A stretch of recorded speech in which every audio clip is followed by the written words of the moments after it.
Bienvenue sur Kivu Connect Info. Nous vous présentons les informations les plus importantes de la République démocratique du Congo, notamment la situation sécuritaire préoccupante dans l'Est, les opérations militaires des FARDC, la relance économique et les initiatives en matière de protection civile et environnementale. Dans ce reportage détaillé, nous couvrirons les développements à Kisangani, Mwenga, Masisi, Rutshuru, ainsi que les actions du gouvernement et des autorités locales. Installez-vous confortablement et suivez-nous pour une analyse complète de la situation actuelle. Le dimanche 1er mars 2026, les FARDC ont annoncé avoir neutralisé 4 drones visant l'aéroport de Kisangani, évitant ainsi des dégâts importants sur cette infrastructure stratégique. Dans le territoire de Mwenga, au sud du Kivu, la localité de Mikenje a été reprise par les forces armées de la RDC et leurs alliés Wazalendo après une opération menée contre les troupes du FCM 23. Parallèlement, dans le territoire de Fiziyei, les combattants du groupe Turano, alliés à la FCM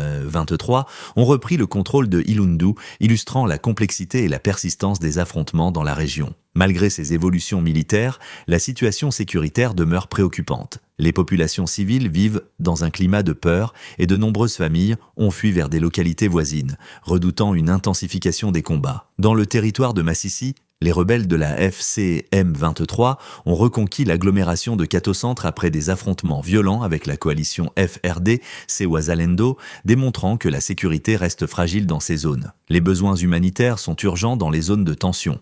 Manque d'abri, accès limité aux soins médicaux et insécurité alimentaire croissante affectent directement la vie quotidienne des populations locales. Le gouverneur Paul Ndongoli Babonga a effectué un déplacement officiel à Kinshasa pour répondre à une invitation nationale soulignant l'importance de la participation des autorités provinciales aux forums et discussions gouvernementales. Dans ses déclarations, le gouverneur a appelé les habitants de Chopo à maintenir l'unité et la cohésion, précisant que l'union de la population est essentielle pour protéger la province et soutenir les actions du président de la République. Face aux tensions dans l'Est, le gouvernement de la RDC exhorte ses citoyens à éviter tout voyage vers la région du Moyen-Orient et conseille aux Congolais présents dans les pays concernés de contacter immédiatement leur représentation diplomatique pour assurer leur sécurité. L'ambassade de la RDC au Qatar a rappelé à ses ressortissants de respecter strictement les directives de sécurité locale, de limiter leurs déplacements et de rester à l'abri tout en assurant une assistance à distance pour toute urgence.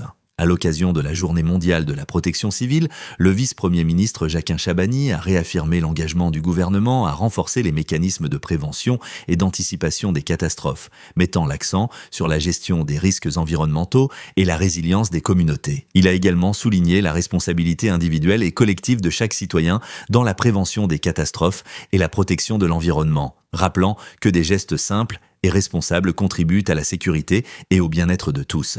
La RDC a organisé un atelier national sur l'initiative Alerte précoce pour tous, visant à renforcer l'observation, la surveillance et la prévention des risques pour anticiper les catastrophes plutôt que d'en subir les conséquences. Dans le Nord Kivu, territoire de Rutshuru, les activités économiques reprennent progressivement. La plantation de café du domaine de Katale a été relancée après plusieurs années d'interruption, offrant une production de café de qualité appréciée à l'international et créant plus de 1000 emplois, dont de nombreuses femmes. Le gouverneur de Nord Kivu, Bati Musanga, a effectué une visite sur le site pour évaluer le bon fonctionnement de l'exploitation et encourager les initiatives économiques locales en collaboration avec des opérateurs privés tels que Victor Ndjezayo et son entreprise Capaco. Au niveau environnemental, le mouvement AF23 a lancé une opération de plantation d'arbres dans les cimetières de Ruzizi et dans les communes de Bouavu, avec plus de 10 000 plants sur 18 000 prévus, afin de restaurer la verdure et préserver le cadre naturel de la région. Dans le sud Kivu,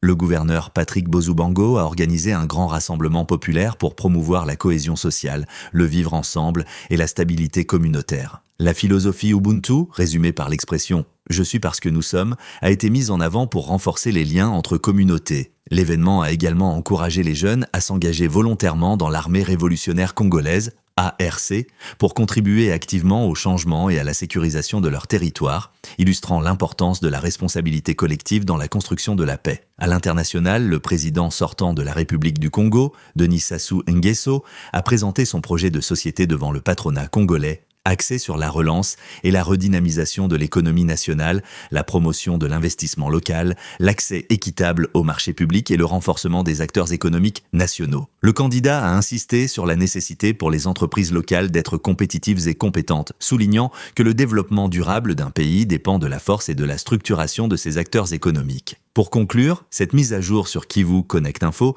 met en lumière les défis sécuritaires persistants dans l'est de la RDC, mais aussi les efforts de relance économique, de protection civile et de préservation de l'environnement. Les actions entreprises par les autorités, en collaboration avec la population et le secteur privé, illustrent la volonté de construire un pays plus sûr, plus résilient et durable. Restez connectés à Kivu Connect Info, abonnez-vous et activez la cloche de notification pour ne manquer aucune information cruciale. Ensemble, participons à la construction d'une RDC prospère et sécurisée.